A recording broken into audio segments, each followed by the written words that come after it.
Hi friends, പുതിയൊരു വീഡിയോയിലോട്ട് എല്ലാവർക്കും സ്വാഗതം. അപ്പോൾ ഇന്നൊരു കുക്കിംഗ് വീഡിയോ ആയിട്ടാണ് വന്നത്. അപ്പോൾ വീഡിയോ ഇഷ്ടപ്പെട്ട എല്ലാവരും ലൈക്ക് ചെയ്യണം, ഷെയർ ചെയ്യണം, കമൻറ്റ് ചെയ്യണം. ഫസ്റ്റ് ചെയ്യുന്ന അതൊക്കെ പറഞ്ഞു പോവാം. അപ്പോൾ വീഡിയോയിൽ എന്തെങ്കിലും പോരാനുണ്ടെങ്കിൽ താഴെ കമൻറ്റ് ചെയ്യണം. അപ്പോൾ ഇന്നത്തെ കുക്കിംഗ് എന്ന് പറയുന്നത് വളരെ എളുപ്പത്തിൽ നമുക്കൊരു 5 ഇൻഗ്രീഡിയൻസ് വെച്ച് പെട്ടെന്ന് റെഡിയാക്കാൻ പറ്റും. നല്ല അധികം എരിവില്ലാത്തൊരു മുളക്, കുറച്ച് മുളക്, ഒരു പകുതി സവാള, അതുപോലൊരു വലിയ തക്കാളി, പിന്നെ കുറച്ച് എണ്ണ, ശകലം ഉപ്പ്. ഇത് ഇത്രയും മാത്രം മതി, പെട്ടെന്ന് റെഡിയാക്കാൻ പറ്റും. എണ്ണ ഒഴിച്ചിട്ട് നമ്മൾ മുളക് അതിലോട്ട് ഇടണം. ചിലത് പൊട്ടിത്തെറിക്കും, അതുകൊണ്ട് കുറച്ച് മാറി നിന്ന് വേണം ഇടാനായിട്ട്. അതിട്ടൊന്ന് ചെറുതായിട്ടൊന്ന് ആ പച്ചമണം ഒന്ന് മാറി വരുമ്പോഴത്തേക്ക് നമ്മൾ അരിഞ്ഞു വെച്ചിരിക്കുന്ന സവാള ഇട്ട് കൊടുക്കാം.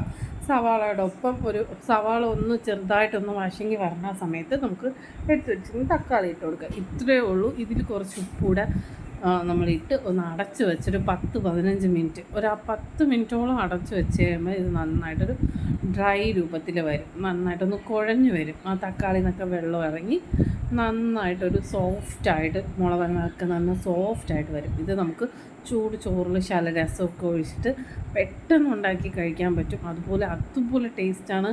നമുക്ക് വേറെ കറിയുടെ ആവശ്യമൊന്നുമില്ല. ഇത് മാത്രമാണെങ്കിൽ നമുക്ക് കഴിക്കാൻ പറ്റും. അപ്പോൾ വീഡിയോ ഇഷ്ടപ്പെട്ട എല്ലാവരും ഒന്ന് സപ്പോർട്ട് ചെയ്യണം. ടാറ്റാ.